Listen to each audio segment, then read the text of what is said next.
Breakthrough win for the Canes?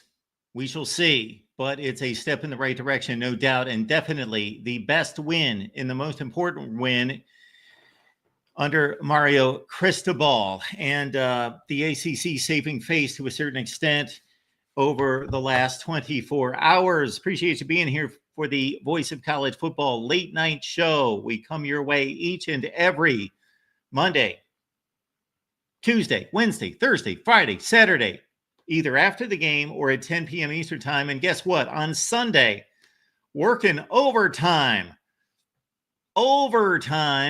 because we had a big Sunday night showdown with Miami taking on Notre Dame. Canes win at 27-24. I thought that they were clearly the better team on this night, on this occasion, not necessarily the better team every day, 365 days a year, but they play once, and Miami was the better football team. Not by much, but I did think that they had the opportunity to pull away several times in the fourth quarter.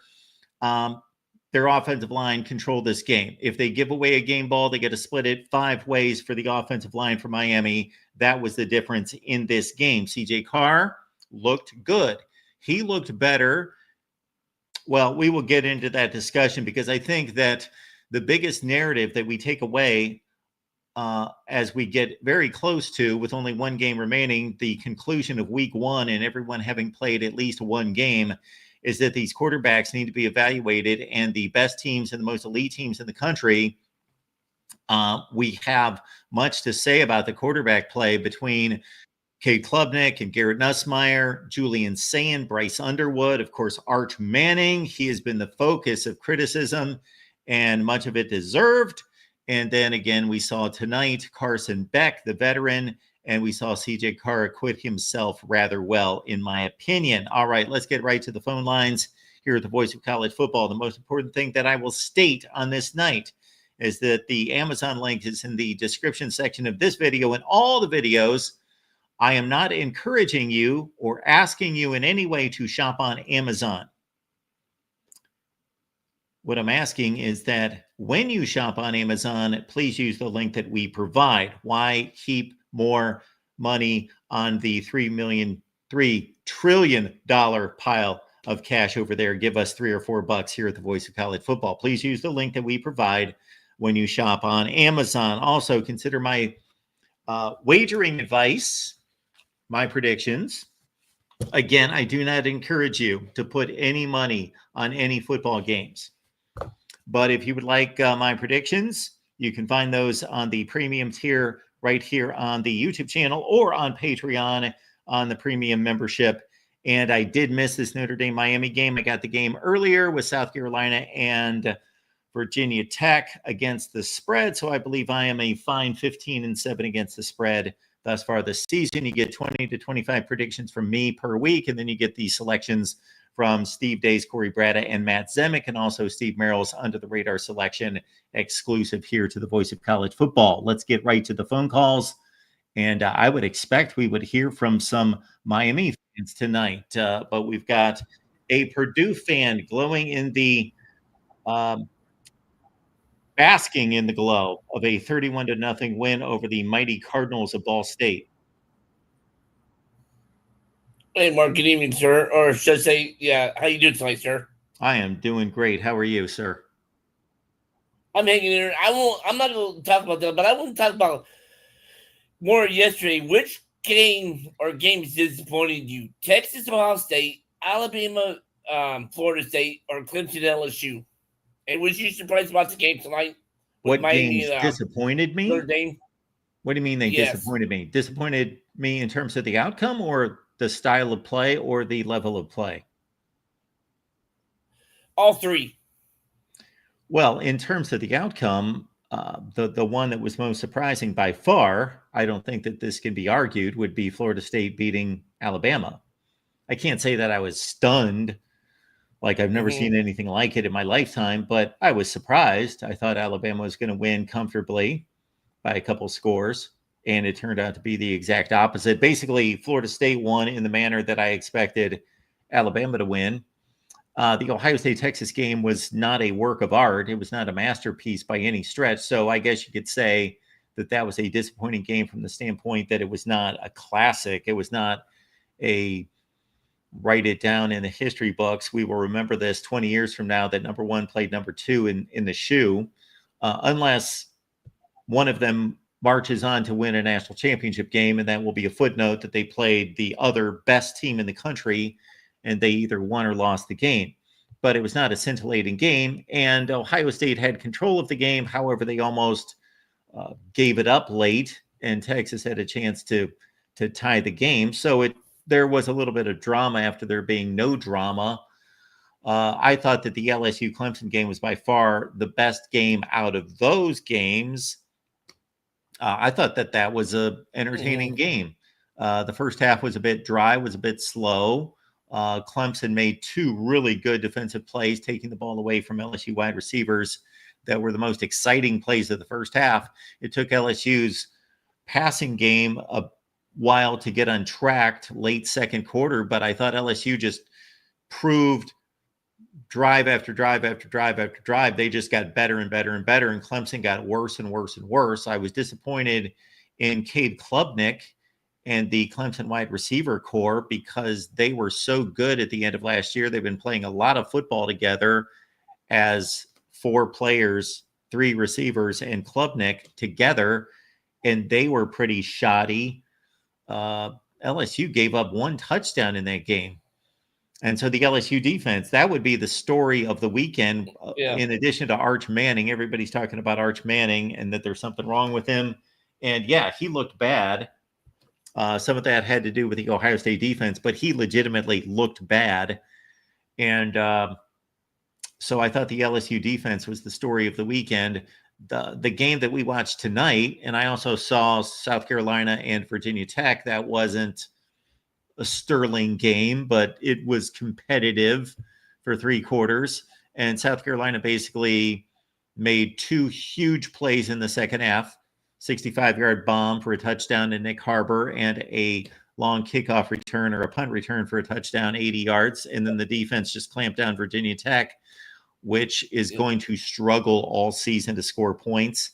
And then this Notre Dame Miami game turned out to be considerably the best game of the weekend. Yeah, I was listening to the commentary. They said West Virginia Tech's quarterback situation gets better. They think they'll be a better team. I don't know how true it is, though. West Virginia? Is that who you said? West Virginia. Virginia Tech, sorry. Oh, Virginia Tech. Who was saying that they're in a better quarterback situation? That's what they said. Well, he's been a good quarterback. Tyron Drones, he's been the starting quarterback for 3 years. Now, he was hurt much of last season, so he didn't play a complete season. But the kid threw 17 touchdowns against only 3 picks with 1,000 yards rushing 2 years ago. So he can play, but in comparison to LaNorris Sellers, like he is a third-rate LaNorris Sellers. LaNorris Sellers, based on everything that we saw this weekend, was probably the two best quarterbacks in the country for elite teams or near elite teams were Carson Beck and LaNorris Sellers. And Garrett Nussmeier in the second half. Last thing before I let you go, where was Matt Patricia 2-0 at against Steve Sarkisian and before he went to the Patriots? Because now they're saying he's 3-0 against Texas. Somebody said he was 3-0 against Texas. I don't know. I know Matt Patricia was the Detroit Lions head coach, and he was the defensive coordinator at New England. Those are the only two positions I know Matt Patricia. I don't know. That these things can be Googled. Yeah, because they said he's undefeated, something like that. So yeah, you can Google that. All you have to do is look at his resume. Because I gotta give Ohio State defense name A for yesterday's performance against Texas. I mean, Texas defense is good, but I was really impressed with Ohio State, especially losing Jim Knowles and not really having much time with Matt Patricia. You are entirely correct, sir. They almost pitched a shutout. Okay. All right, sir. I'm having a little bit of issues, but thanks for your time, Mark. Have a good one. Thanks, Michael. Have a good night. All right, let's keep it rolling here at the Voice of College Football. Appreciate you all stopping by. We have left the link there in the chat. We will leave it a few more times to make sure that you can find it. And I always apologize for not leaving it in the description section of the video. That's what I need to do. But we are here every night throughout the college football season. We've got our buddy Will ND checking in. And Will, have you wiped the tears from your eyes at this point? I'm not crying like I did that Ohio State Sam Hartman game, but all right. I'm crushed. I mean, I feel like the main issue was, the O-line sucked. That was the first part, like compared to expectations. Now the D-line, I knew the D-line wasn't their O-line was good. And I heard good things about camp about the D-line, but clearly they weren't that good. And my other big issue is the play calling of Mike Denbrock, not just handing the ball off to Jeremiah Love, doing all these screens. It's just too much screens and not enough handing it off to your running back duo that's top 2 in the country. Well, maybe what you had to say about Notre Dame's offensive line is the reason why he thought that he needed to fool the defense. Well, they did it too. Like, he could have done more handoffs in the second half. I feel like even every time they ran it with the running backs, I felt like they had decent gains. So that was the frustrating part. Did they have decent gains? Did the running backs? I felt like there was, especially at near the end with Price, they weren't really handing it off to Love at all. But I didn't feel like it was 3. I didn't feel like it was like 2 yards a carry. I feel like it was definitely better than that. Okay. Well, of course, Jadarian Price ripped off a 30-yarder, correct? Yeah. At one point. And other than that, they moved a little bit in the running game when they started scoring points in the fourth quarter. But, man, if we would look at the play-by-play, if we went carry by carry for Notre Dame, I think it's pretty rough. I just felt like they were doing that turnover was coming, that with all the screen passes, because they knew it was coming. Oh, well, yeah, that and I don't know if I can fault, I think we are too quick to jump to criticism, because I would not fault CJ Carr for not holding onto the ball, because he had two. You need to be able to trust that you've got 2 guys out there and they have 1. And obviously there was a missed block. The one receiver was supposed to block for the other guy, and Damari Brown broke it up. And then we had the pinball deal and the interception. So that was just a great play by the defensive back in getting in there, or a missed block, or both that caused that. And the other big problem was on that. There's an incredible catch by the receiver, but I just don't understand why Don Schuler didn't attack the ball there. I felt like the corners played pretty well, but like Schuler didn't have his best game. Well, if you watch too many defensive backs in college football, that's a rare skill for those guys to be able to look back, track the ball, and make a play on the ball. Just attack the ball. Like, he wasn't even attacking it. That was what was bothering me. I am charting Jeremiah Love's carries right now.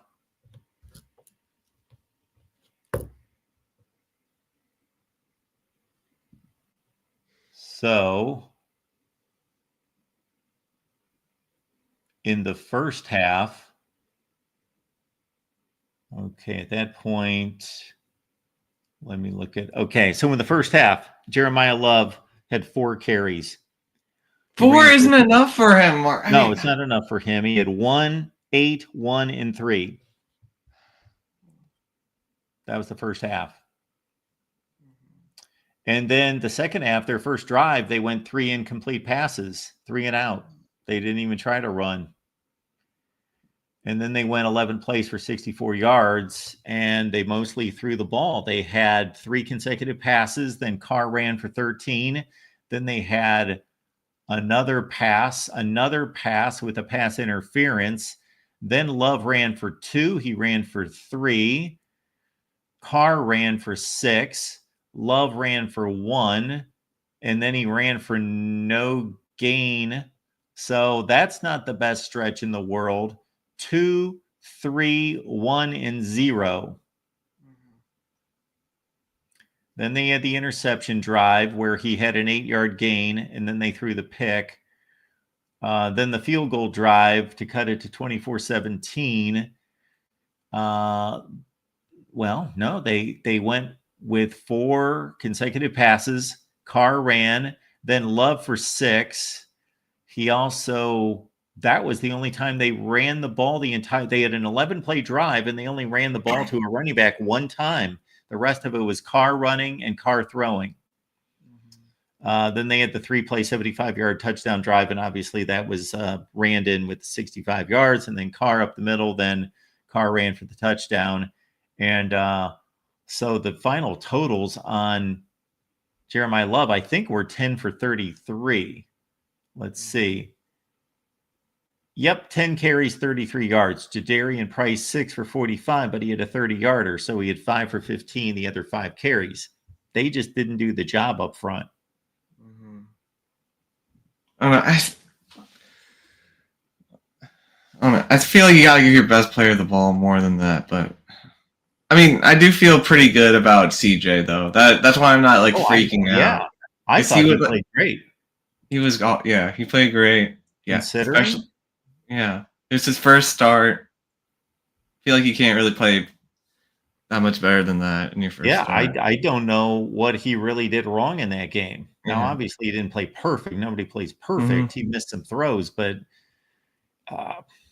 late in the game, I think it would have been, I don't know if it was the last drive. I think it was the drive that they eventually scored on, or it might have been the last drive. He missed somebody down the middle that would have been a huge gain, threw a really bad ball. But I thought he played well. Man, he was running for his life half the time, and they really relied on him in the running game, which with all those sacks, I don't know what his stats would have been. He went 11 carries, 16 yards, but he had to have gotten sacked 4 times.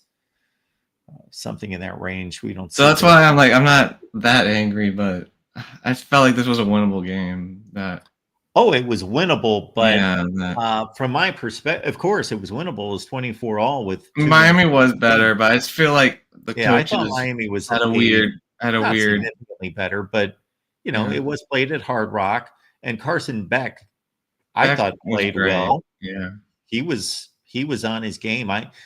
He threw 2 passes in this game that were incomplete passes that I was pretty amazed by, because he was wrapped up and being thrown down and just shucked it. Yeah. And I thought in the moment, what's he doing? He's a veteran. What he knows better than that. And he almost completed both of them. He missed guys downfield by like a foot, like chucking the ball like 40 yards. Yeah. I didn't know that he could do that. I don't know, but coaching staff better get to work this. I mean, the week 2 bye week is coming clutch. I mean, coaches got to get to work and figure out how to make this team play the best that they can. Because I feel this, Will, was the main reason why I picked Notre Dame to win this game. I had more confidence in the Notre Dame coaching staff than the Miami coaching staff. That's why I picked Notre Dame, because they're battle tested against excellent competition, and because of the coaching, what I thought was a coaching advantage. I heard at one point when they were pumping up the Miami running game in the first half, the announcers, that they said nobody would ever guess that Miami had a better per average rushing attempt figure than Notre Dame did last year. And I thought, well, I don't know this to be true, but Notre Dame's last 3 games were against Georgia, Penn State, and Ohio State. They played slightly better competition. What was the best defense that Miami played last year? Florida? That's Florida. I mean, you're picking. I don't know. I don't even know, but I don't know. Like this team can go 11-0 down the stretch, but it sucks having to be in that no margin of no error again. But You don't think they can go 10-2? I don't know. You would maybe, but I mean, I feel like you should be. I mean, A&M didn't look great, which helps a bit. Like, I don't think we're going to be playing a world beater in them, but Well, certainly don't chalk that one up as a win. yeah, but I'm not. I can't do that Okay. now after this All right. game. And then USC, we'll see how USC does. This just makes the season more interesting, Will. Yeah. Don't look sure. past Arkansas. Yeah, that's true. But coaching staff get to work during this bye week. You gotta get the team playing better than they did. That is Especially actually the the line. game that I picked Notre Dame to lose in the offseason was the Arkansas game. Yeah. The most frustrating part of this is I felt like even though he was a freshman All-American last year, Knapp was never that good in pass protection, and then he really just got ragdolled all night by Ruben Bain. And I thought he would at least put up a fight against them, but not at all. Okay, Will, anything else for us? No, just wanted to vent a bit. Of course. That's why we're here. Yeah. Take it easy. I'll see you next week at the latest. If Miami has a big season, then this loss is not going to count for too much. Obviously, you're now rooting for Miami. I have to root for those fans after this week on Twitter. Yeah, you got to root for Miami. Gosh, you want them to go 13-0. Yeah. All right. That's the way the game's played. Unless you win all your games, then you don't need to root for anyone. Just go 11-1. But if you're going to lose another game, then you got to root for Miami and Texas A&M and USC. All right. What is going on here? Oh, Jackson popped on. Yeah, we don't have people popping on. All right. All right. Anyways, I'll see you, Mark. Thanks, Will. Have a nice Labor Day. You too. I appreciate it. All right. Let's keep it rolling here. We've got Slim Shady popping on here. Look at this. What's going on? What's going on, Mark? How are you? I am doing just fine. This is the biggest Miami win since Notre Dame in 2017. Okay. That's what I mean, thought. you've got it's got to be. That was their last top 10 win, and this is another one. I had a couple of thoughts based off some things that you've said. I've got to put Miami's defensive improvement right up there with LSU's, at least so far this year. Sure. And something else that really stood out to me in this game was Malachi Toney. I did not expect him to come out here in his first start, and forgive me for sounding like an Alabama fan, but a 17-year-old taking the field and having the kind of game that he did. That was really impressive to me. I completely agree. That went immediately in my notes. Mine as well. Yeah. Yeah. Like I said, the defensive improvement to me has to go up there right alongside LSU's. With their ability to stop the run didn't really faze me, because people that watched our post games last year, I harped on it. Our run defense was fine last year. I think we only had a couple of games where we gave up over 120 yards rushing. I mean, it was top 15, top 20. Yeah, it was all in the secondary. And I said that was going to be the key to this year's team, was secondary.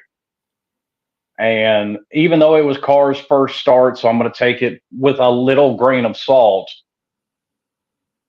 I did, outside of the one, I guess you call it backyard play, where Carr started running around and they kind of lost track of receivers, I think the secondary played really well. Oh, I thought they did too. The only play, well, there was a busted coverage that the drive that Notre Dame eventually tied the game 24-all. There was a busted Mhm. coverage that left the tight end there, and he ran for 65 yards. I don't know what happened there. Like you said, a busted coverage, which Yeah, that was a busted happens coverage. to even elite defenses. Oh, sure. It does happen. Now, that's not the time you want it to happen when you're protecting a touchdown lead with 3 minutes left in the game, but it happened. So, but the comparison of the Miami secondary play against a quality team versus last year, I don't want to call it night and day, but it's basically between like a D and a B. It's Yeah. significant.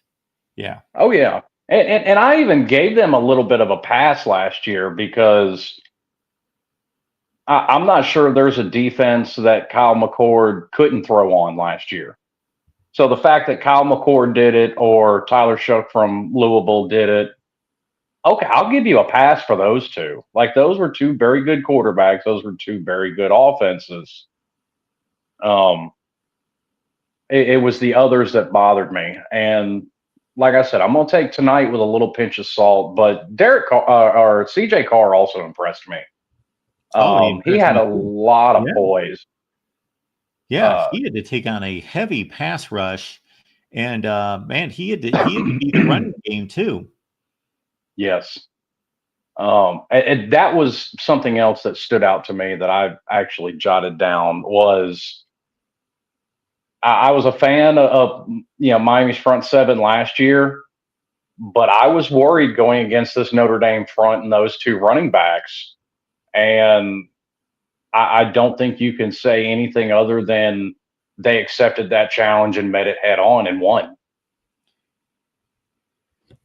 Yeah, I sent out a tweet with it was at the point that Notre Dame tied the game, and I just said, Miami has been the better team in every which way that I can slice this game. And if Notre Dame steals this game, because it's not like Notre Dame doesn't belong on the same field, but Miami beat them in every which way tonight. Their offensive line against Notre Dame's defensive line, their defensive line against Notre Dame's offensive line. Miami, for as good as CJ Carr was, and probably the only element that Notre Dame had that Miami did not have was, and Carson Beck doesn't need to run most of the time, but CJ Carr had to be a running threat. But I thought Beck was really good. I thought he was on point. Yeah, that was something else that, I had a concern with Beck obviously not participating in the spring. How ready is he going to be game one? How is he going to pick up this offense? Now, granted, I have a feeling this offense is very quarterback friendly, but I didn't want to try and compare Cam Ward and Carson Beck. Those are two very totally different players. So I wasn't sure if Carson would be able to pick it up as quickly with less time than Cam Ward did. But not only do I think he picked up the offense, I think he kind of proved a lot of the doubters in the offseason wrong, that it wasn't a Carson Beck problem at Georgia. It was a Georgia problem. Yeah, it was. They dropped more passes than anybody in college football last year. They dropped something like 45 passes. There were two throws that he made. I don't know if you heard the previous caller. Mm-hmm. And this got no attention from the announcers. And I don't know if I'm just dreaming this. I need to go back and watch this. But the defensive lineman's throwing him on the ground, and his rear end and his back are about 10 inches off the ground, and he's throwing the ball downfield. And Yes. both times he missed the receiver by about a foot. And I was just pretty astonished at those throws. Yeah, well, even the one highlight reel one by Daniel in the end zone that he caught with one hand, Carson threw that off his back foot as he's getting hit. Now, don't get me wrong. If Daniel isn't there, that's a pick every time, because it would have gone right into that corner's hands. But I think that's another throw that kind of belongs in that conversation that you're talking about. And I remember the ones that you're talking about, and thinking, okay, he's falling down, wrapped up by a defender, and he's just barely off the mark. And I don't think something like that could be understated. And maybe he felt as though he had something to prove, even though he was injured this offseason. Maybe he really, and again, like you said, it was more of a Georgia problem than a Carson Beck problem. So maybe he just went about his business and figured everything's going to be fine. I'm just going to continue to work, and I'm going to come back from this injury and be the same quarterback that I was. Or maybe all that criticism lit a fire under his rear end a little bit and made him even better. I think it's probably a bit of both, because I do think there was a lot of talk, especially from the Georgia fan base. And listen, I get it. Every fan base does this. You become the jilted ex-girlfriend when somebody transfers out. That's just what it is with college football fan bases these days. Nobody's any good once they leave. But it's like I tried telling Georgia fans. Statistically, by the numbers, Carson Beck has had 2 of the 10 best seasons ever at quarterback in Georgia history. And I think it was this is something else I don't think can be understated. I don't think he's ever had an offensive line this good to protect him. And I'm not going to say he didn't have the talent at wide receiver that he has at Miami, because they still recruited well. Oh, yes. But he did not have the production at wide receiver at Georgia that he has at Miami. Not at all. But part of the reason I say both can be true is because, or I say it's a bit of both. The other side of that, you look at the way he played tonight. Outside of a few times trying to just really push the ball down the field, all night he was just taking whatever the defense would give him. If they gave him something across the middle, that's what he took. If they gave him something underneath, and there were a lot of dink and dunk passes that turned into 12, 15 yards after the catch.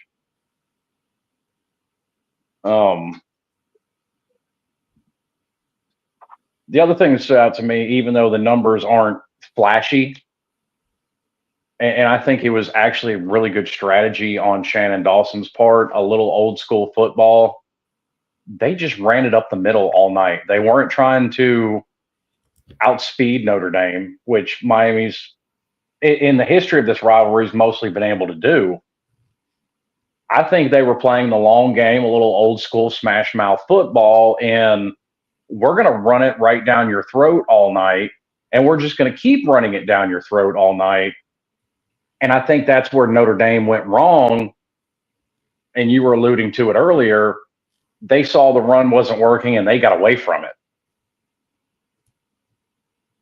And I don't think you can do that. Not with that.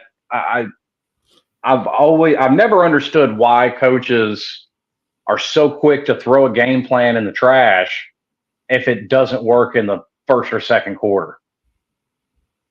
I'm all about, maybe it's because I'm older. I prefer an older style of football. I like playing the long game.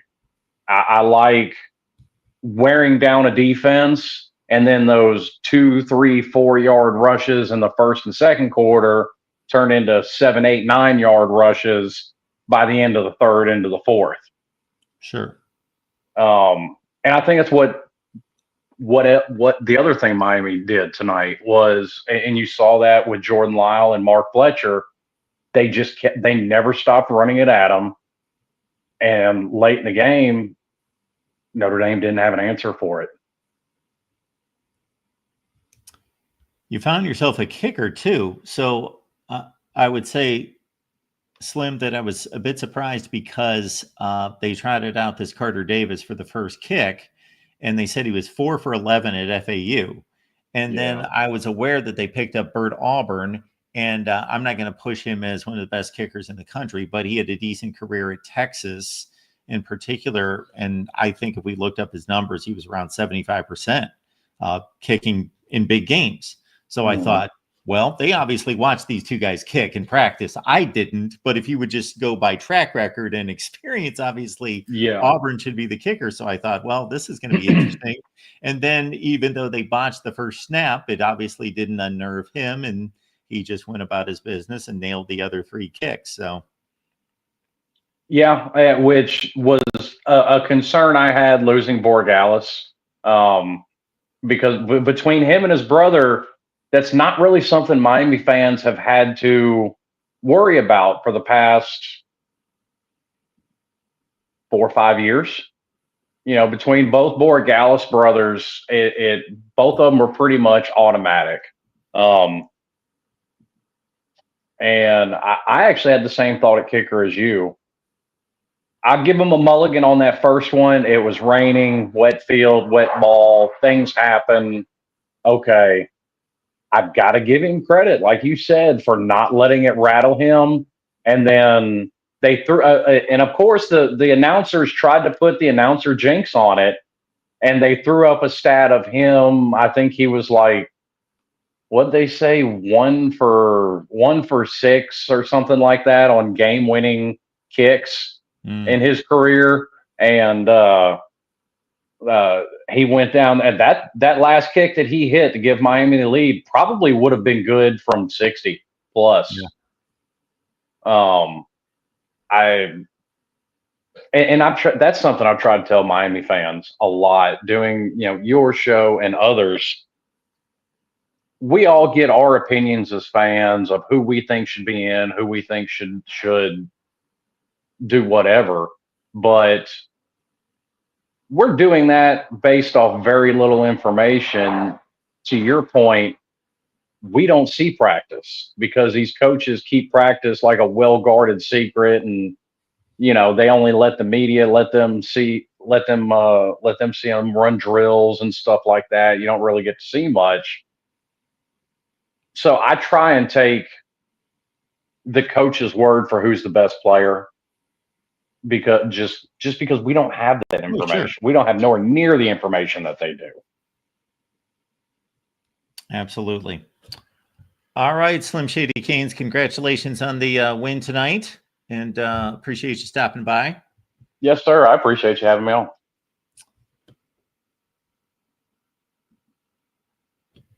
So for those of you watching on the Miami channel in particular, we had a situation where we have a few guys that are doing a show for us throughout the week and had expected them to deliver on the post game, but you're stuck with me. So we hope to get that cleared up for games 2 and through 12 and beyond for Miami and Notre Dame as well. But and for those of you watching on Twitter, so we only have about 30 people watching on the main channel. I don't know how many watching on Notre Dame and Miami, but there's about 300 plus total. So for those of you watching on Twitter, on X, the reason we start the show on there is to obviously gain some exposure and let you know that we're here on YouTube, but you cannot comment if you're on X/Twitter. So join us on YouTube. And we are going to cut off that feed on Twitter here in just a minute. So join us on YouTube on the main channel, and you've got the link. It's on my Twitter account. You can find it pretty easily. I think you can go to YouTube and look up Mark Rogers TV or the Voice of College Football, and we pop up there pretty prominently. So it's pretty easy to find. So if you're on Twitter/X, join the conversation here on YouTube. All right, we got Dominic stopping by. Dominic, what's going on? Oh, man. This game right here, in my opinion, was game of the week. I mean, Miami nearly blew it, and Notre Dame almost came back. What a game this was tonight. I would agree with you. I think it was the best game that I saw this week, that's for sure. And it certainly, there were like 3 or 4 games that involved. This was only one of 3 top 10 matchups.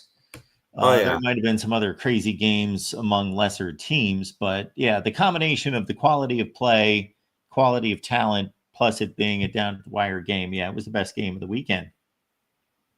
Oh yeah, definitely. And man, I was just watching the highlights and I saw that amazing one-handed grab that CJ Daniels made towards the end of the first half. Like the way he made that one-handed grab was insane. Yeah. He pulled an OBJ right there. He certainly did. It was a great catch, and it was a huge catch, and he closed off the first half, and Miami had to have been pumped up as they hit the locker room. It was a big momentum swing, and obviously it was 7 points in a game that was determined by 3 points. So one enormous play.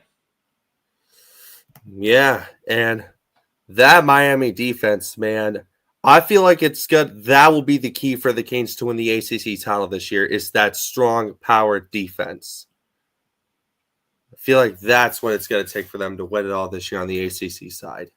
Well, I would think that you nailed it there, Dominic, because I would say that I think it's a given that this is going to be an exceptional offense. They have arguably the best offensive line in the country. They have a top 5 to 10 quarterback in the country. They have 2 excellent running backs, especially Mark Fletcher. They have the wideout ability. They're loaded on offense. They are loaded on offense. Yeah, it all comes down to the defense, which of course was pretty horrific last year, but they brought in a defensive coordinator, Corey Heatherman from Minnesota, who led a top 5 defense at Minnesota, and they hit the transfer portal hard to bring in better players. So by all indications tonight, they got a lot better on defense. You know, this, I don't want to jump the gun, but the way they look tonight, they look like beyond an ACC contender. They look like a national championship contender. Now, I'm not saying that, everyone. I'm saying based on tonight's play, that's what they look like. Yeah. Yeah. And I honestly wouldn't jump the gun, honestly, either. But obviously, great performance by both teams tonight. I felt like Notre Dame for a second was going to come back and win, but CJ Carr, man, just giving up those sacks towards the end is what sealed the deal for Miami. For sure. Absolutely. All right, Dominic, anything else on your mind? Nope. That'll about do it. Thanks for having me on. I appreciate you being here, Dominic. Have a good night. Thank you. We keep it rolling here at the Voice of College Football. Just a few programming notes. We do this every night. So if you're joining us tonight, you might as well do it each night of the week, or just keep that in mind. 10 p.m. Eastern time, unless there is a game. So when it's Miami Notre Dame, you can be sure that we are going to come on after the game. However, if it's Toledo and Central Michigan, you can be sure that we're going to come on at 10 p.m. Eastern time. Some of those middle range games, we kind of make a judgment call. If it's a really good game, really great game, we will wait for the end of the game. But otherwise, we will be here at 10 p.m. Eastern time. Or even if it is the caliber of Miami Notre Dame, but it's 42-7 in the fourth quarter, we're going to come on early. So be expecting us each and every night, Monday through Saturday, 10 p.m. Eastern, or after the primetime game. Amazon links in the description section of all the videos, and you probably get tired of me saying that. However, this channel and our network will partially survive based on the Amazon income, which is basically zero right now. So we would ask that you would support us by shopping on Amazon. When you do shop on Amazon, that you use the link that we provide in the description section. If I produce one day a parting video, I'm probably just going to show a blank screen. It's going to be just a black screen, and I'm going to put the words Amazon on it, and that's going to be my parting goodbye. That will be the end of the channel right there. That's what we'll do. I will not say goodbye. I will just put Amazon link, and I will put that and just let it roll for like a 3-hour live stream. All right, folks, appreciate you being here. And also keep in mind that my predictions are available on the premium tier, both on Patreon and here on the main YouTube channel. And we are also ecstatic about our merch. So let me post that. And that is simply vocfb.com. Go to vocfb.com. You see the icon at the top of the bar that says shop. You hit the drop down and you can see so many teams that it'll blow you away. 25, 30 teams that we have featured, so you don't have to just go with the VOCFB brand, but marry that with your favorite team. All right, we got Ryan stopping by. Ryan, what's going on tonight? How's it going, Mark? It's going pretty well. Yeah, not for me. I was actually at the game live, so I wasn't able to Postgame. So it was great until it wasn't. Me personally, it seemed like the team came out with a weird energy the first half. Yeah. I didn't feel like there was. It almost seemed like Miami wanted it more than Notre Dame did early on, which is weird coming off of a team that all offseason was talking about how they were motivated from the loss to Ohio State, how they kept the pain from that, kind of like how they did against NIU. And you would think that would fuel them, and that didn't look like a team to me that lost in heartbreaking fashion to Ohio State in the national championship, especially with all the stuff that Jeremiah Love was talking about, the delayed, not denied. To me, I walked away from this game, especially in the second half. I thought Notre Dame was the better team in the second half, and I thought that the play calling, well, I get why you would want to kind of be a little conservative with the first-time starting quarterback on the road. Once you realized that game plan wasn't working and that CJ was capable of doing more with that offense that he saw with the Patrick Mahomes style play, where that's just a gamer type play, you got to loosen the reins a little bit instead of continuing to throw. It feels like I saw 20 tunnel screens that game. And eventually Miami just bit on it, and that's what caused the interception. Well, that seems to make a whole lot of sense. Your opening comment about the energy between the two teams, now that you say that, I tend to agree with you, and I'm not the kind of guy. This is never part of my analysis, or very rarely where I'm the guy that says, I was looking at these players and they look to be kind of kicking the dirt and look to be down or look to be distracted or whatever. And I looked at this team and I looked in their eyes. I'm typically not reading body language. I'm not that guy. But Miami was playing with their hair on fire early in this game. And it looked like Notre Dame was just out there playing, I don't know, Navy or somebody. Yeah.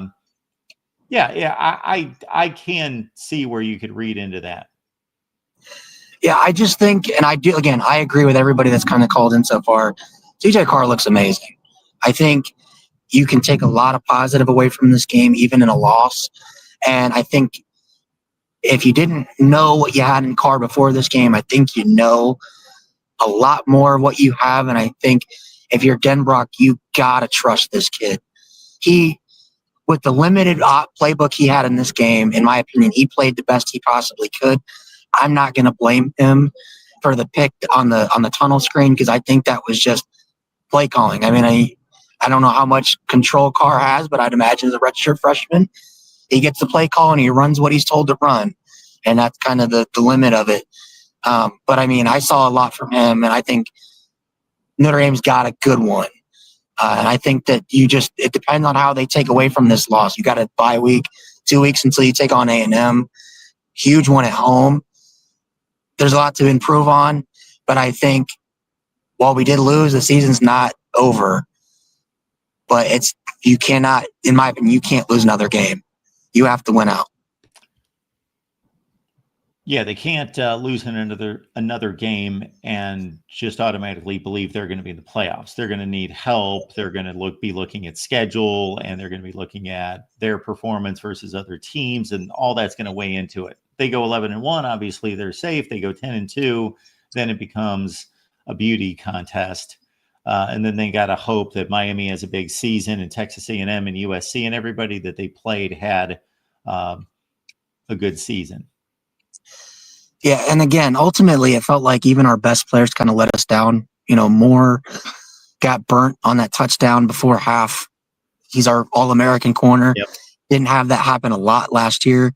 And, Adon Schuler, who I was very high on, kind of stepping into that Xavier Watts role. That touchdown catch you guys were talking about with CJ Daniels, with amazing catch. But I remember watching that live, Beck getting hit as he threw that. back across the middle of the field. I'm thinking, oh no, that's going to be a pick because I saw more there. I saw the safety bearing down. I'm like, there's no way this isn't an interception. And you watch the replay, and while it is an amazing catch, I don't get what our DBs were doing. They did not play that very well at all. Now you could say Carson Beck put it exactly where it needed to be. But if you're a DB, I just kept picturing in my mind, if that's Xavier Watts, that's a pick.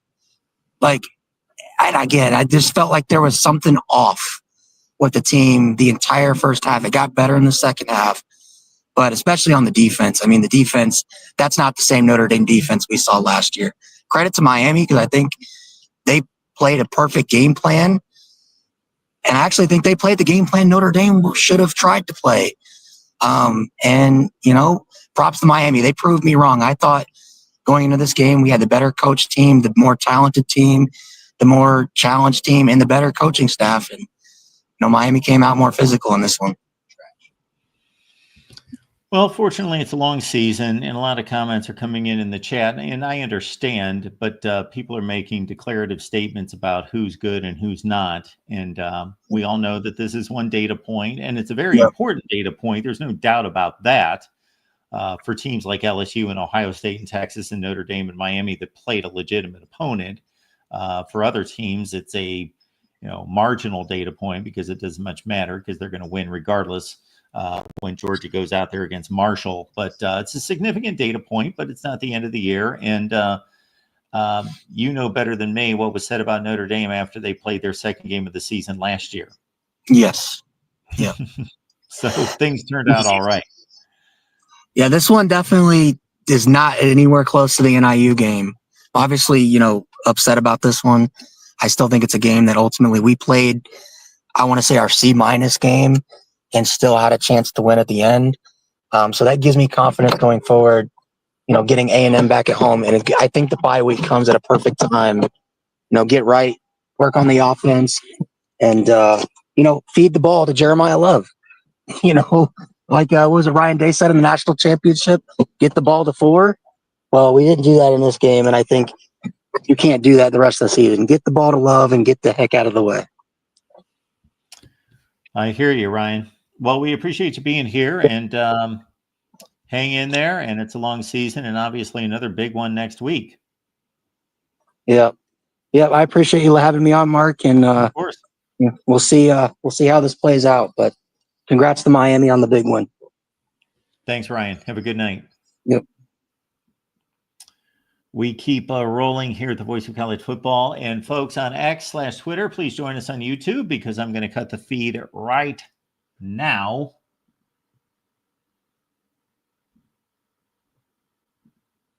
Okay. And gone. Okay. All right. That just knocked out 160 people. All right. Let's keep it rolling here at the Voice of College Football. And once again, look at that fine merch. I know you'll enjoy it. And I have told everybody that has bought merch, let me know if it is not of excellent quality. And all the feedback I've gotten, because I wanted to hear from everyone who has purchased merch, is to let me know if it meets the expectations from a quality standpoint, because we tried to do our best to balance the quality and the price point to make it affordable for as many people as possible. And I think we did a pretty good job because everybody's getting back to me saying that the hats, the shirts, everything, high quality. So check it out. We got our South Carolina host checking in. Lucas, what's going on tonight? Hey, Mark, how are you this evening? I am doing well. What's going on with you? I mean, a little rough weekend for the SEC, but I mean, overall, not a bad low one. LSU finally gets a opening day win. South Carolina's offense finally comes alive in the fourth quarter. So nothing too bad to complain about tonight, but I will say this. South Carolina, you got to find a guy at guard. Rodney Newsom kept getting beat on the inside against a front four that, let's just be honest, lost a lot. Defense that was depleted, and you couldn't move the football. Lenore Sellers was on his feet, kept rolling out. Couldn't really do a whole lot because there's so much pressure. Couldn't get the football out of his hands. The thing about this is that what frustrated me most of the game, Mark, is that I was so shocked that Mike Shula didn't go to the quick game. I was surprised they didn't let Lenoris drop back, do a 2 or 3 step drop back, and get the football out of his hands as quick as possible. Because you started to find a little bit of success when you had those little check downs to either your running back or your tight end, and you were getting 5 or 6 yards a pop. You were getting your running game involved in the red zone when you had Roswell Faison. Thank God he's back on the field. Had a little bit of a nice game, 4 yards a carry. Same with Oscar Attaway. You went away from that, but overall, win's a win, but lots of work on up front. Yeah, I saw every play of that game. Obviously, as you well know, they came out firing, and Virginia Tech had obvious issues picking up coverages because guys were getting lost, and they had 3 straight plays where Sellers just basically dumped the ball off, and guys were running free, and they went for 75 yards and the touchdown, and then they went 4 consecutive series with nothing until that final drive in the first half. And obviously, I think you'll agree with me that any reasonable football fan believes that these rules are ridiculous about catching the football, and that Nick Harbor made a legitimate football catch. Yeah, that's twice that's happened. First one was with the Berrien Brown situation. Yes. And now you have the Nick Harbor. Berrien Brown makes a catch. He's inbounds, crosses the pylon. Yep. Done deal, touchdown, makes a football move. Yep. Same thing that happened today. You either have to go into the offseason, you got to change the catch and rule, or within this, I put this tweet out, when we get this new Super League that's supposedly being proposed, if this does come to fruition, once the NCAA is officially abolished, maybe we can determine what a catch is in college football. But overall, I mean, SEC got to had a little bit of a 500 type weekend. You got 2 massive wins from South Carolina, LSU. 2 pretty embarrassing losses. Texas doesn't have their offense together. Sark's got to get better with play calling with a young quarterback. Alabama got to do some soul searching in that defensive locker room. You are a soft program. You are a soft football team. And many people don't want to hear that, but I got to be real with them, Mark. You may disagree with me. That's fine. But from what I see on that defensive side of the ball, you are a soft program. It's either got to be a change of personnel where you got to hit the portal harder than you did last year, or you got to get rid of Kane Womack and this entire defensive staff. So that's my thoughts in this weekend. Mark, have a great rest of the show, brother. Take care of yourself. Get some sleep, dude. You've been running on what, 4 hours of sleep. I've been seeing you on these live shows, 4 a.m. in the morning. I'm like, golly, why is Mark up here so late? Mark, good to see you again, brother. We'll talk soon. That's what we do, man. And just to make sure before you leave us, I want to make sure that everybody's aware. You'll be on Monday night at 8. Yes, we'll be on tomorrow night at 8, and we'll be on Wednesdays at, I think, same time. Okay, 8 everybody. Eastern time, 7 Central time. Let's make that clear for those that are Central time female. South Carolina football fans, you got SEC football fans. Join Lucas every Monday and Wednesday. That's on the South Carolina channel. And that's right here at the Voice for College Football. Again, the South Carolina channel, Mondays and Wednesday nights, 8 p.m. Eastern time. Mark, you're in Eastern time? I'm Eastern time, yes. Oh. Daytona must be on the other side of north near towards that Georgia area, I'm guessing. Yes, I'm on the coast. Cool. Good stuff. Mark, take care as always, brother. Have a great night. Thanks, Lucas. Appreciate it. You know, Lucas said something about Alabama, and I got to think that it's a coaching issue. And this is why it's a coaching issue and not necessarily hitting the transfer portal is going to be obviously not going to help this year. But and this year can still be saved. So let's not throw away the Alabama football season. First of all, they lost. They lost in surprising fashion. They did not look good. It's not like they lost to, we don't think, one of the top 5 or 10 teams in the country. We don't believe. I am raising my expectations for Florida State, which I picked to go 8-4 anyway. So I didn't think Florida State was going to be bad this year by any stretch. Thought Alabama was going to win this game by 2 touchdowns. They lost by 2 touchdowns. They got outrushed like 260-80. That's what's alarming, is that they got just manhandled up front on both sides of the ball. Couldn't run the ball. No Jam Miller, but still, Alabama usually 3 or 4 deep at tailback. Couldn't run the ball. Couldn't stop a Florida State running back game that was atrocious last year. And of course, had that incentive of shoving Thomas Castellanos words right down his throat and couldn't do that. So I'm going to play it somewhere in the middle. Do I think that Kalen DeBoer should be pushed off a bridge right now? Of course not. He's an excellent football coach. Maybe he will turn out not to be the right fit for this football program. I don't know. Right now he's 9-5, and that does not cut it in Tuscaloosa. On the other hand, yeah, changes do need to be made, but it's too late in the season to do much about it in regards to coaching changes. But you got to think it's a coaching problem, and I'm not talking about DeBoer necessarily as much as I'm talking about, like Lucas said, the defensive coordinator, Kane Womack, in particular, because this roster's loaded. Their roster is loaded. So it's not the players, it's the development of the players, and it's the scheme. They have a good enough roster to beat Florida State. They have a good enough roster to go 10-2. All right, next up here at the Voice of College Football. What's going on? Hello. Hello? Yes. Hey, Mark. You're on. Who am I talking to? Oh, this is Mooley. Mooley, what's going on? Nothing much. Just going off the Alabama thing, too. I want to also mention that, again, this is a new season, completely new Florida State team. And just a lot of things different from compared to last season. But if we're just going back to last season, right? Alabama was 3-3, if I'm not mistaken, on away and neutral side games. Well, they lost at Vandy. They lost at Oklahoma. They lost at Tennessee. Yes. And then they lost the bowl game. And the bowl game. So they lost 4 games. And now you also have a road loss at Florida State.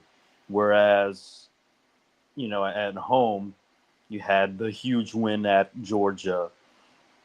Right? So I don't know what it is, but do you think maybe somewhere is just preparing to get ready for these road environments too? Because we could all see how intense the environment was at Florida State, but even if we go back to last year, the Oklahoma environment too, not at the same level, but it was a true road game. All these road games, or even the neutral side games, what is keeping Alabama from performing at the same level that they do at home?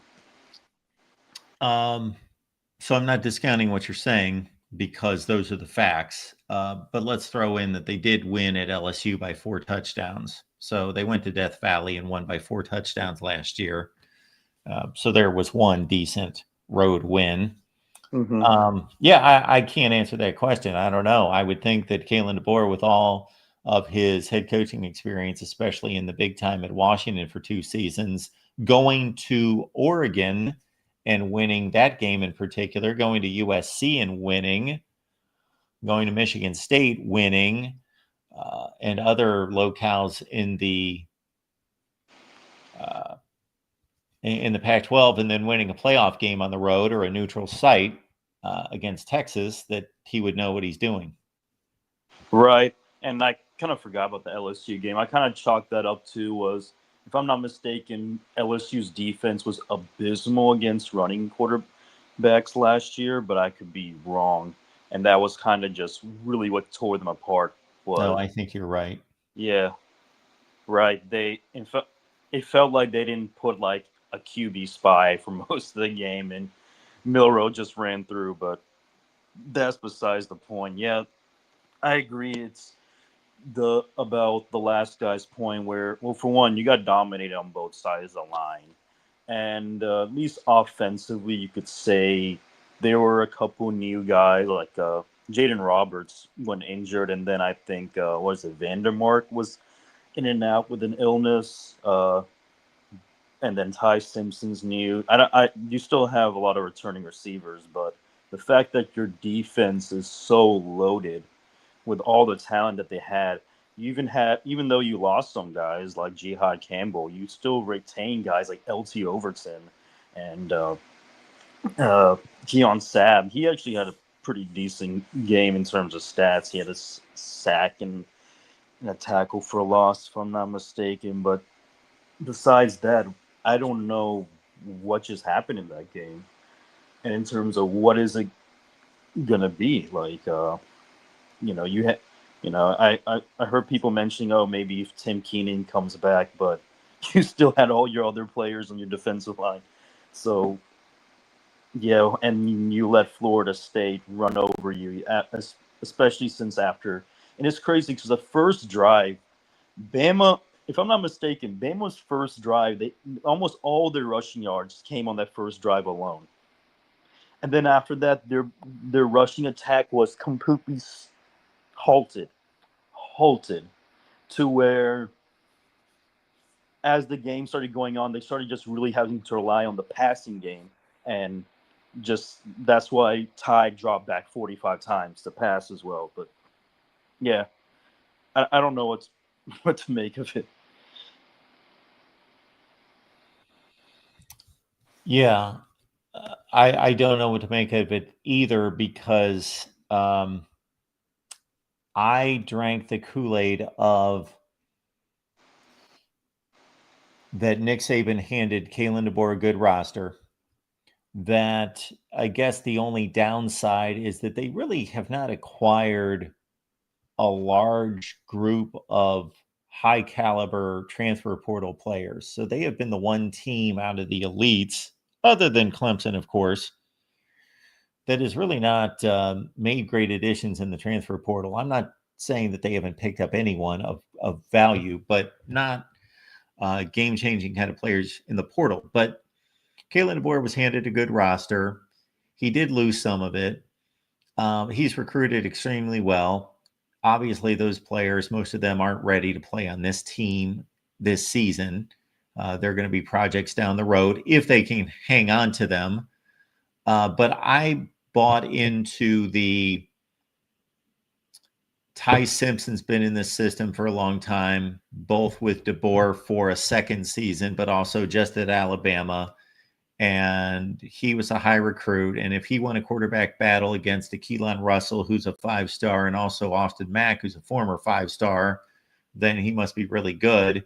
And they're bringing Ryan Grubb back from the NFL, who obviously had all that success at Washington with DeBoer, that they would be able to put together an offense, especially with Jeremy Bernard and Ryan Williams at wide receiver, that would scare some people. Yeah, and mentioning the receiver room, Bernard, you mentioned in, I don't know if it was early in the stream or in the recap, that Bernard was the best receiver. He had like 150 receiving yards, but also I don't know what the plan was, because there were quite a few throws where they basically ran Williams as like a decoy, right? And they had, where especially when they had like their receiver bunch on the side where they were lined up together, they would have there were a couple plays where they had Williams run further down the field and like basically have Bernard kind of stop so that he would take so that Williams would take the two defenders with him and create openings. And I'm just like, okay, is it also a game plan thing? Because, they also got Isaiah Horton from Miami, and he had one catch. I think he also did go out for a little bit in the game, but he came back. So, you have these guys. Yeah, the offensive line had some bad plays, but there were there were also a few plays where when Simpson had protection, he could throw it. I will say Simpson, the few plays where he was throwing on the run, he was horrendous, where there was like a wide open guy and it just seems like he has no coordination on the run. So maybe that could be something too. But yeah, I think there's a lot to figure out, but it's like you said, I don't think it's over. I think it's pretty far from over. Yeah, well, we don't know. So I am not making a proclamation that Bama's fine and they're going to be fine and come back, because they're Their schedule is pretty treacherous. It's difficult. They don't have any give me wins in the conference. But at the same time, I'm also not saying, that I'm giving up on a head coach who's been successful and on a roster as talented as what they have. So, Right. Yeah. No, I agree. We'll see. And I'll ask one more question and then I'll hop off. So, given Miami's performance, uh, how do you feel about them going forward in terms of? I guess my thing is, I'll go ahead and say this. So Miami's, in terms of like when you look at the rest of their schedule, I don't think they're going to face any defense as good as Notre Dame's. true. Mm-hmm. And then in terms of Notre Dame's offense, yeah, maybe they probably would face a better offense. I don't know, but I don't think. Florida. Yeah, Florida. If Lagway stays healthy, that's the only one I can think of. Or they play. Who's the other ranked team? SMU. I guess we're going to see how good Florida State is. True. Yeah. Yeah. So, what do you think of Miami? Do you think, based on this performance, for one, Carson Beck, is he one of the best QBs? Has he cemented himself yet? And two, is this looking like a playoff caliber team, even from just this 1 week? Well, I think Carson Beck was one of the top 5 or 10 quarterbacks in college football 2 years ago. And then even last year, he was a top 20 quarterback who suffered from fairly poor pass protection by Georgia standards. Mm-hmm. A run game, not to discount also the deterioration of the Georgia running game because the offensive line wasn't as good. And then, of course, the well-documented most dropped passes among power conference teams.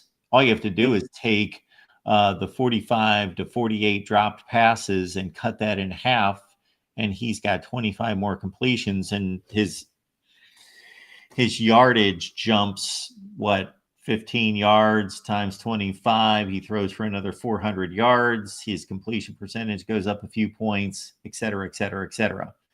I'm not saying that he didn't have an off season or that he did not have the season that he did in 2023 because he wasn't as good, but there were other contributing factors. He also didn't get to finish the season in playing the second half of the SEC championship game. And maybe if he plays against Notre Dame, maybe Georgia's playing in the national championship game. So I think Carson Beck's an excellent quarterback. I produced a video going into last season because I thought it was premature and ridiculous and a bit strong that I couldn't find an NFL draft evaluation that did not have Carson Beck as the best quarterback in the country. So I didn't agree with that either. I didn't agree that he was that good. But then here 12 games later, after he throws 28 touchdown passes and 12 picks and has a marginal season, he goes from best quarterback in the country, going to be a first-round draft pick for sure, top 10 player, to he's horrible. So I don't believe either to be true. I think he's one of the top 5 to 10 quarterbacks in the country again. And I thought he played exceptionally well tonight. No, agreed. That we could go on about the Florida offense too. I mean, not the Georgia offense. Yeah, I'm pretty sure every game you could find like an Arian Smith drop. Oh my goodness, Arian Smith. He not only dropped passes, he didn't even know how to approach the ball. I don't know what happened to that guy. Like he was jumping up for passes that were like belt high. Mm-hmm. Just strange. Yeah. Yeah. I'm happy he's in a better because Carson Beck clearly has the talent. But regardless, I think as good as Carson Beck was, even in like the mid game, when they wanted to drain clock. I want to say, what was it, in third quarter when they had like a 7+ minute drive, and Mark Fletcher was also running the ball pretty well too. Yeah. Absolutely. Yeah. All right. Anything else for us? No, that's all. All right, Muley. Appreciate you calling. Thank you. All right. Speaking of which, since we're on the Carson Beck train, I think our buddy Adam's just trolling at this point. He says, Mark, Carson Beck has no class. He was underwhelming tonight and merely a game manager because he is still heartbroken over the girl. After this weekend, LSU looks like a national title contender. Well, so I'll deal with the second statement first, that LSU looks like a national championship contender.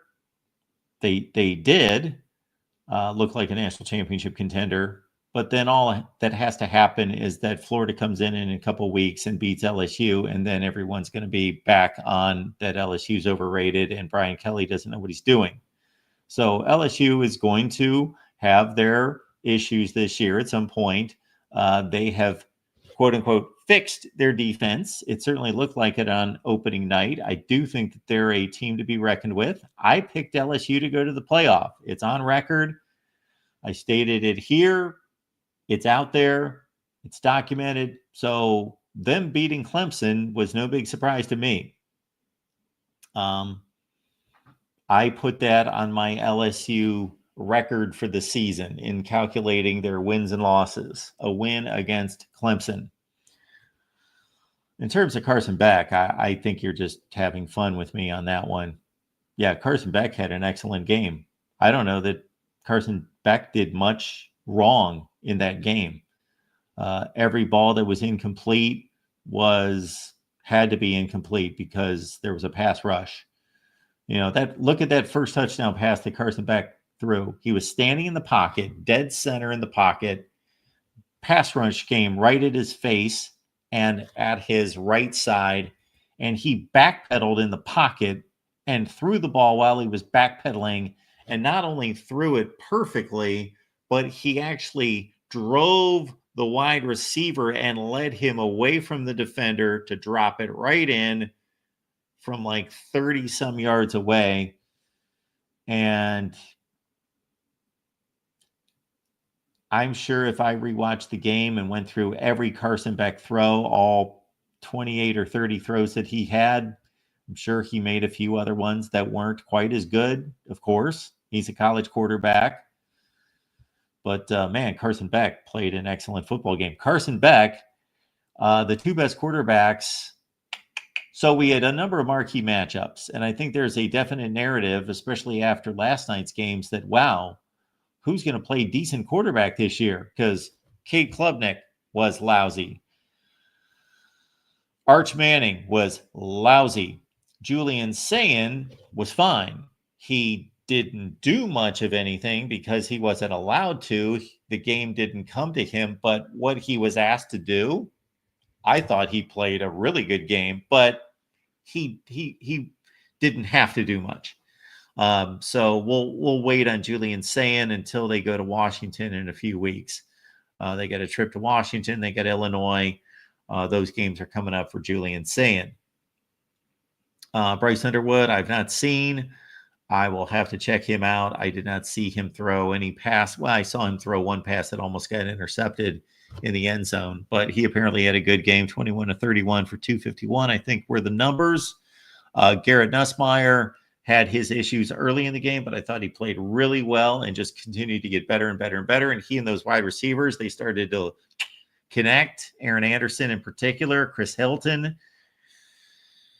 Yeah, so my ranking right this second, based on what we saw this weekend, of those top quarterbacks that play for top teams. I'm not saying that this is the list of the best quarterbacks in the country. I'm saying these are the quarterbacks that played in the big games this weekend. Is that Nussmeier's number 1, Beck's number 2, Sellers is 3, Sayin is 4. Well, I didn't see Underwood, so he might be 4. He had better stats than Sayin, but he threw the ball 11 more times. Sayin had 4 drops against him, too. He should have been 17 of 20. Anyway, Sayin 4. That would make Oh, CJ Carr was really good. I would say CJ Carr, just because he had to do so much more than Julian Sayin. I would put Nussmeier 1, Beck 2, Carr 3, Sayin 4. Am I missing somebody?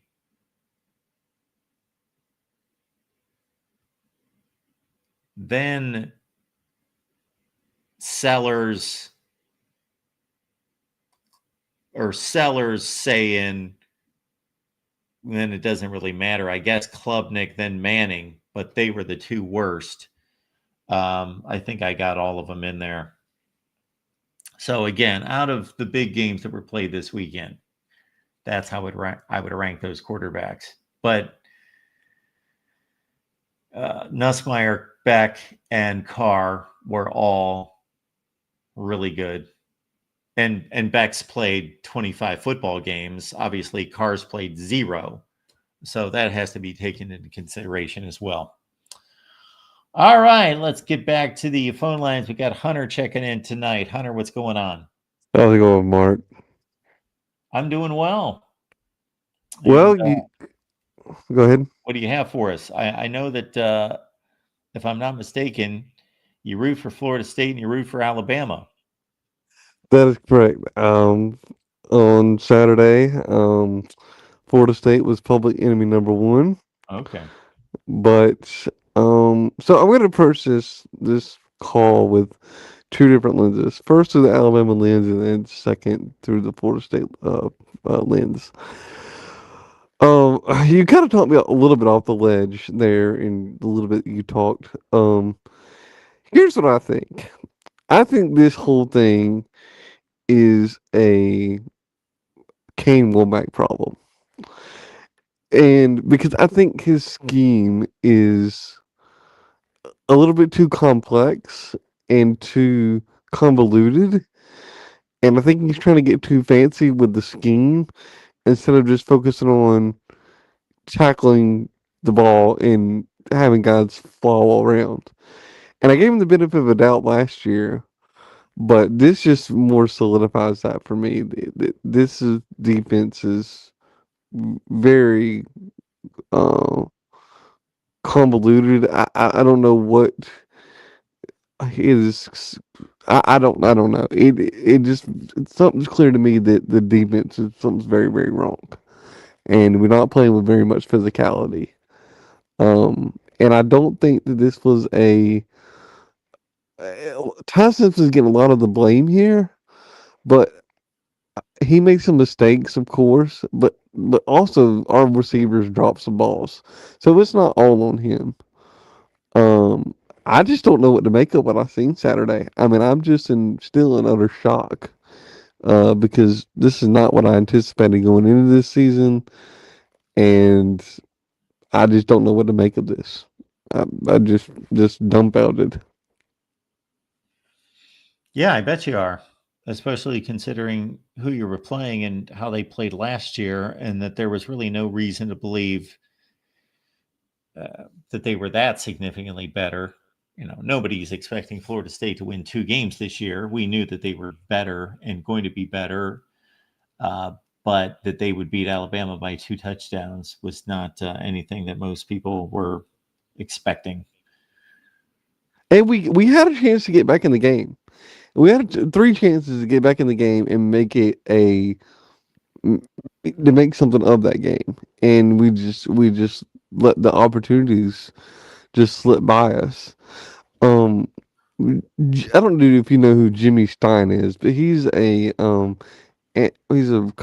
contributor at Bama Online, and he made an observation in this game that I didn't. I started making this observation late in the game, but Alabama played a lot of players, and Nick Saban didn't do that.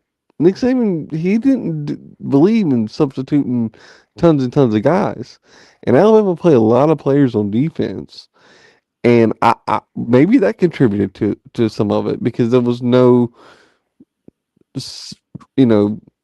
clearly defined guys who were out there to make the signal calls and make sure everybody was set, and It just seems like at some point in the game, we just started throwing players in there just because we were trying to throw something at the wall to see what stuck. Well, I hope that they've got a better plan than that. And his game plan, the defensive game plan didn't make any sense to me. Because if you look at the truly great defensive lines of the last 10 years, 15 years, when teams really started to rotate to try to keep guys fresh, obviously Alabama would be one of those teams that has fielded some of the best defensive lines in the last 15 years, along with Georgia and Clemson. And that's when it makes sense when you have very similar talent and ability rotating through. But if you don't, then you still have to rotate them to a certain extent, but you go with your best players when you're playing in a tight ball game. But I don't know what their rotation was. I wasn't paying that close of attention to the game to know. Well, he made that observation, and I just thought that was interesting. And another thing is on this. So we've seen this at Vanderbilt where Diego Pavia kind of, he was a runner. And so you would think that, and Kellen DeVore said it earlier in the week, they scoured through a lot of Gus Malzahn tape to prepare for this game. Well, Kane couldn't answer the running quarterback. Even Nick Saban teams had problems with running quarterbacks, but this was just a different level. I mean, he just had no answer. I mean, it was just like zero answer for this. And so it makes me wonder, what tape were they looking at? Well, if you've noticed, ever since the running quarterback has been a thing in college football for the last 15 years, and it has obviously always been a thing to a certain extent, but specifically guys that can run and throw, everyone has trouble with a running quarterback. Now, how much of a problem do you have? Do you get completely nobody wants to face a guy that is an exceptional thrower, but he can also run like a deer and is quick and can burn you. Nobody wants to face Johnny Manziel or Cam Newton, et cetera, et cetera. But those guys either completely torch teams, or you have such a good disciplined scheme and players that you at least contain them and you work their mobility against them. Because it's only obvious that if you're rushing four guys, they can only fill so many lanes that a very quick mobile quarterback can't find a lane and escape. And when you have really good wide receivers running downfield and they're turning guys' heads, then quarterbacks can take off and they've got green grass in front of them and they've got defenders running the wrong way and with their heads turned. I had that game. I watched most of that game after Florida State had taken a lead. I watched like the second half. And so I didn't really see Florida State, except for that final drive when they iced the game, really tear up Alabama. They had done most of their damage. So, and when you look at the final stats, you really don't see where Castellanos had that remarkable of a game. He ran for like 80 yards. It was just runs that he made were crucial. Yeah, runs. It was just timing. But this is the last thing I'll say on the Alabama front, and I'll kind of comment on the Florida State. Here's my most optimistic view of this situation could be. So we always have one game, and Nick Saban's teams even had this, where we would play about one game a year, where it looked like we forgot how to play football. Yep. Last year it was the Vanderbilt game. So hopefully this is just that game. Well, Oklahoma too, but I mean that was wishful thinking because you had Oklahoma as well. Oklahoma as well, but I'm saying the Vanderbilt was more atrocious, if you ask me. Well, Nick Saban's teams, when you say that they played a game every year that they didn't look like they knew what they were doing, they lost that game by one score. They never got blown out, and you know that. Yeah. The only time that they got blown out was against Clemson in the national championship game. But Nick Saban teams never, think about how great Nick Saban was, that his last team was probably his worst team maybe since his first season, arguably, or maybe since 2010 or 2008. Those teams had lost 2 and 3 games, but it was definitely not one of his best teams. And that team should have beat Michigan.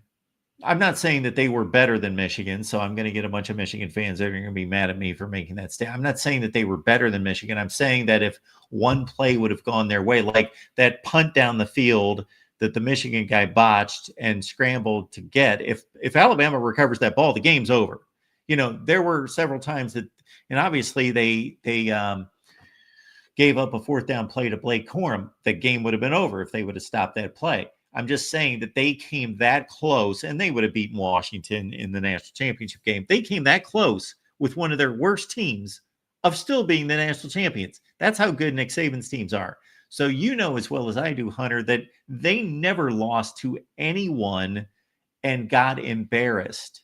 You're right. But I'm saying To relative Ole to Miss when Ole Miss was hot on that particular night, and they had a really good team, and there were fluke plays those 2 consecutive years. They lost those kind of games. They didn't lose to Vanderbilt. They didn't lose to 6-loss teams. They didn't lose 24-3 on the road to Oklahoma, who lost eventually 7 games. They didn't lose those kind of games. Yeah, I'm not trying to draw an Ever. equivalency. All I'm saying is, compared to Nick Saban's standard, we played one game a year where it looks like we weren't playing up to par. We weren't playing to the Bama standard. By his standard, yeah. Yeah. By his standard, yeah. They looked like just a top 10 team that week. They didn't look like the number 1 team. Right, exactly. So last year was the Vanderbilt game and as you pointed out, the Oklahoma game, but I think the Vanderbilt game was more atrocious. So So maybe that's just what this is. It's just that one game that we're gonna have where we just look like we've lost all of our marbles, and we can get things. Now the good news is we got 2 weeks to get things back on track. I don't think that Wisconsin is as good as they were last year, even though even though we beat them pretty handedly. I think this will be maybe a slightly worse team. That's a loaded statement about Wisconsin being as good as they were last year. First of all, they weren't any good last year, but to their credit, they did play a few really good games against really good teams last year. They took Oregon to the wire. They took Penn State to the wire. So they could be good on occasion. But as you well know, as you just mentioned, Alabama dragged them around the field at Wisconsin last year. That shouldn't be a game, but based on what I saw Saturday, It could be. I mean, it could be. So my hope is that we just have to we got to focus this week and improve. Don't go to that game. We cannot go into this game against UL Monroe and go and just play this like this is just a normal cupcake game that we have every year. We got to go in this game playing it like we're playing Auburn and focus and improve on every down. And that's what we got to focus on the next 2 weeks before we go to Georgia. And so that's the thing. So now, I'm going to put my Florida State fan hat on now. Give it up to Mike Norvell. Everybody was so down on him after last year. And now all the Florida State fans are going to be acting like he's the next coming of Jesus. Now that he, that's the nature of being a fan. Right. But I've always been. I wanted to be honest with you, from an Alabama fan perspective, when Nick Saban retired, I wanted us to hire Mike Norvell. That's who I wanted. I told multiple people that before the whole those short little days where it felt like forever. We were searching for a new coach. That's who I wanted. And obviously that didn't happen. But I like Mike Norvell. I think he's got this team. I think this team is going to be better. I think this could be honestly, a top 10 team at the end of the year. If they play like they did, against Alabama. If they play like they did and they play with that much conviction. And I will say this about Alabama too. Maybe Alabama rolled into the game thinking, "Oh, this is going to be like that 2-10 team, and we're just going to mop the floor with them." And so maybe they came in with a little bit too much confidence in that game. That could be a part of it. But this Florida State team, they gave it everything they had, and I think that's what Mike Norvell wanted to see out of his team. And I think this team could possibly end up being a top 10 team at the end of the year if they play like they played, like they played on Saturday. Well, I don't know if you can see the screen right now, but this is what I sent out near the end of the Florida State Alabama game. And this is the mentality of most college football fans. So I was kind of playing like I was the typical college football fan who would have said the first two seasons at Florida State in 2020 and 21, Mike Norvell can't coach. And then in 2022 and 23, Mike Norvell can coach. And then last season, Mike Norvell can't coach. And then suddenly here in 2025, the first game, Mike Norvell can coach. Right. I've never been that type of I've tried to be more rational, and that's why you don't see me on here going and calling for Kalen DeBoer's job. Um, and I think we got to be reasonable. But I've always liked Norvell. I mean, I thought he was a good hire when they initially hired him. Now there's no excuse for last season. I mean, there's no excuse for it, but he seemed to turn some things around. Um, and well, like you said earlier, um, back in Alabama for just a second, playing against a Gus Malzahn, team that runs that read option, that's a very hard defense. I mean, hard offense to defend. And so, just gotta give hats off to um, to him to be able to put that game plan together and execute it the way that they did. I knew Castellanos was good. I watched him at Boston College. I knew he was a pretty good quarterback, and he can scramble when he needs to. Um, so I'm excited to see what the rest of this year has in store from Florida State. Um, I think their floor is probably 8-3, but I think their ceiling could be 10 plus 10-win season.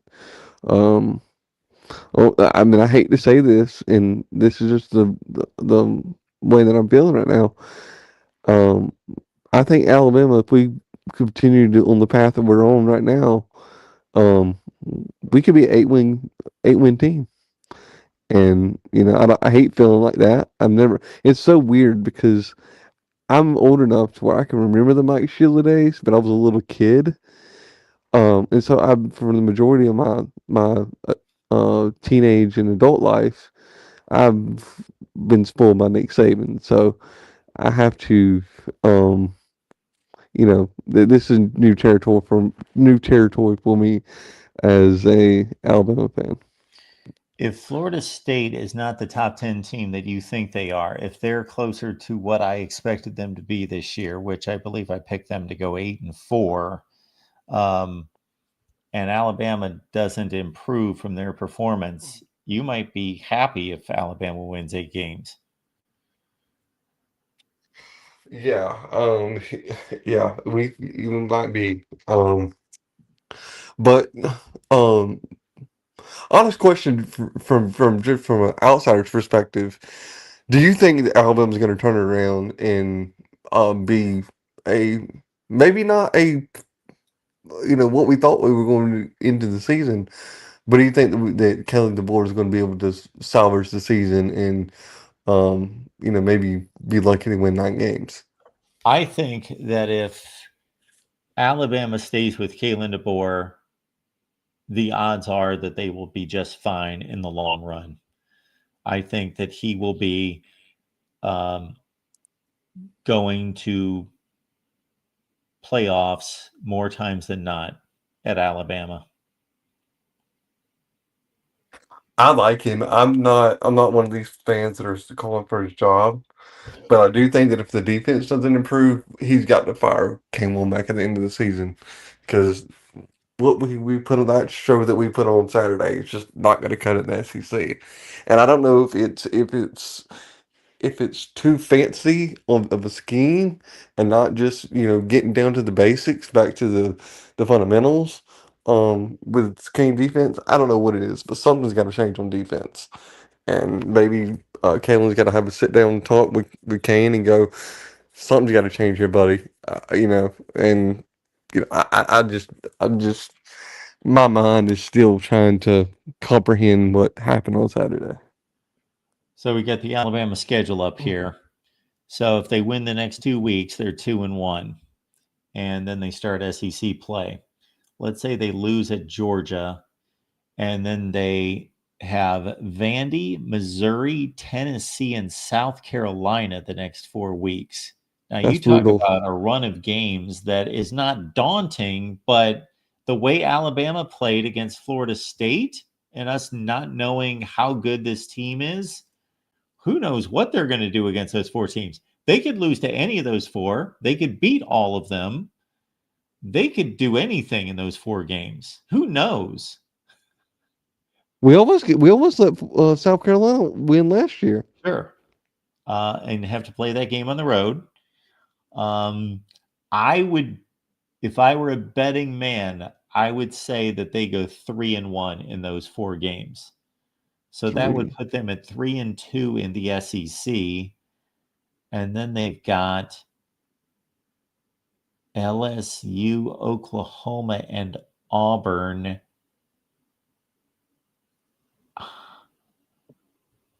So if they go 2-1 there, they're 5-3 in the SEC, and they go 8-4. And that's not a bad performance. That means that they would have beaten LSU, Oklahoma, Auburn. They would have won 2 of those games, and they would have won 3 out of 4 against Vandy, Missouri, Tennessee, and South Carolina. Yeah, I mean, everything you're saying is fair. Yeah, I mean, I hate feeling this pessimistic, but it's kind of not hard not to feel that way after what happened, on Saturday.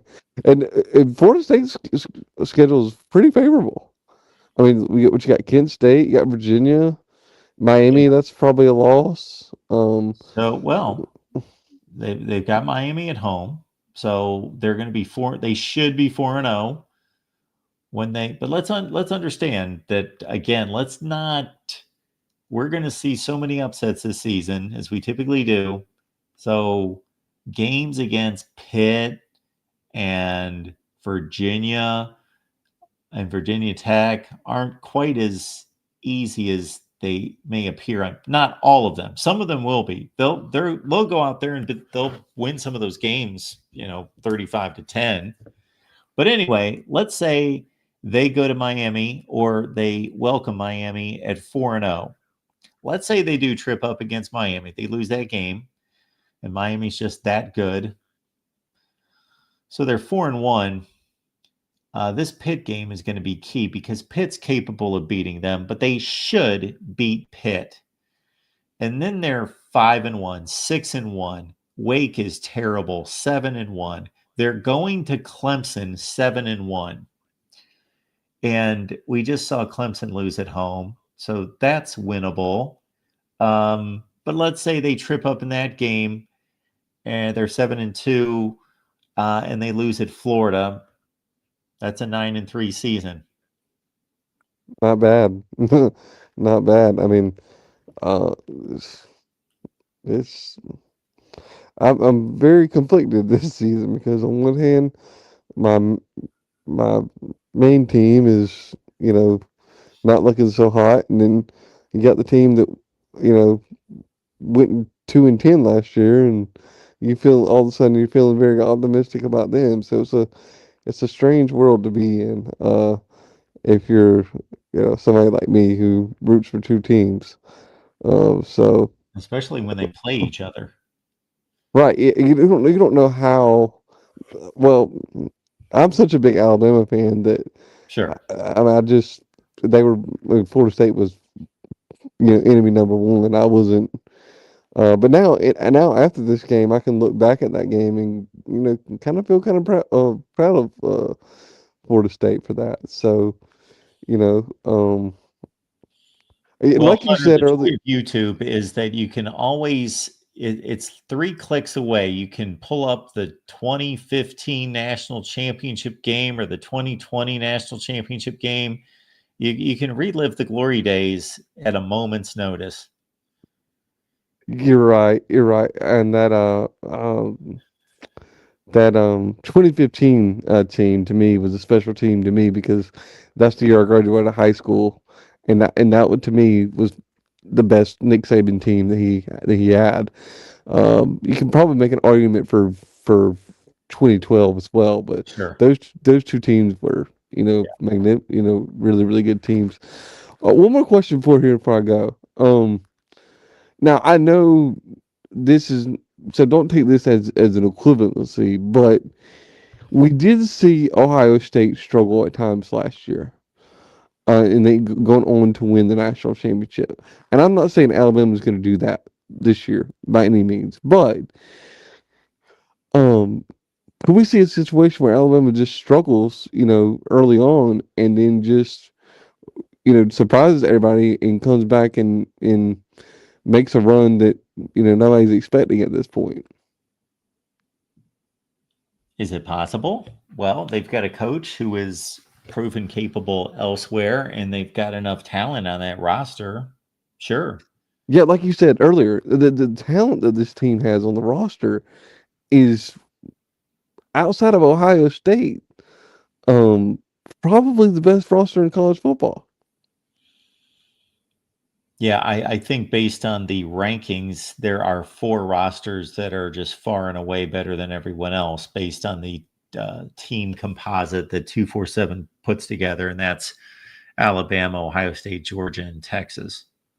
So the pieces are there. It's just a big enough wake up call to everybody, and not just the players, but the staff, to everybody in that program to say, okay, whatever it takes, we got to get our mind right. And if it was up to me, all these Alabama players just stop doing podcasts. They'd stop doing all this nonsense on the side and focus on winning football games because that's what you're here to do. And if that's becoming a distraction, then that's what needs to be done. Well, that is the challenge of the modern head coach, because you could argue on behalf of these players that they're not there to win games. They're there to make money for themselves. But obviously, if they don't win games, then they're useless. That's So why I Nick Saban got. completely That's agree why with Nick you, Saban but I'm got the just game. saying that that's a difficult sell. That's a more difficult sell than it used to be. That we're all in this together and we all have to fight for each other. Right, and that's the thing. Like coming out of this, maybe so optimistic about this team going into for Saturday. If you would have asked me, Alabama had nobody to leave after the spring portal, and so to me, that was a really good sign that this team was that brotherhood type mentality. And maybe that's still there. Maybe they just lost their way, but oh, and and that's why Nick Saban retired is because he did not want to live in a world. To him, I think it was he didn't want to live in a world where it was all about the player and not about the team. And I think that's why he stepped aside from coaching because he didn't want to have to operate in that modern college football head coach era that we find ourselves in. That certainly appears to be what it was, and I don't blame him for that. All right, Mark. Well, thank you. I appreciate it, and good talking to you again. And we'll talk again at some point this season. Sounds good, Hunter. Thanks for the call. Thank Appreciate it. you. All right, you have checked in at the Voice of College Football on this fine Sunday night. which of course is the only Sunday night of the entire season that we've got college football. And we've got a game on Monday night because, of course, the NFL takes over the next Monday night. And once the NFL starts playing, it's almost like college football disappears for a lot of Americans. So our college football coverage will continue. Hear the voice of college football with your help. The Amazon link's in the description section of this video and all the videos. So please use the Amazon link when you do your shopping on Amazon. And check out my picks. I did stumble tonight picking Notre Dame to cover 2.5 points, but I did pick South Carolina to cover the 7. And so I'm 15-7, I believe, against the spread. I might be a little bit better than that. I do think the number is 15-7 against the spread. So we'll obviously take that at pushing 70%. All right, you can get those picks on the premium tier here on YouTube or on Patreon. Anthony says, Mark, for me, what scares me is this season is Mario's track record of losing a game that he's not supposed to lose and messing up no matter if we do well in the conference championship for the playoff. Yes, that has been his track record. That's been his MO. But if you've got a good enough team and you win enough games, then you can have one slip up. So if Miami's, and at this point, now that Miami's defeated Notre Dame, they are the best team on their schedule against every opponent. Miami is the favorite. They are the best team. Florida is the only team that can challenge Miami from a talent or a projection standpoint. Now, Florida State, they could move themselves into that mix, but Miami is significantly better than everyone else on their schedule. But let's say they take care of business against Florida and Florida State, and then they trip up against whoever else they play. Duke, Virginia Tech, fill in the blank, Louisville. You go 11-1. There are plenty of playoff teams and teams that have competed for national championships that have had an off game and lost to a team that they had no business losing to, but they took care of business elsewhere. This is a significant win for Miami, no question, but they have much work to do. But they have defeated, most likely, the best team on their schedule. I'll be back after the TCU North Carolina game on Monday night. We will talk Bill Belichick. We will talk TCU. We will see you all then. Appreciate you being here.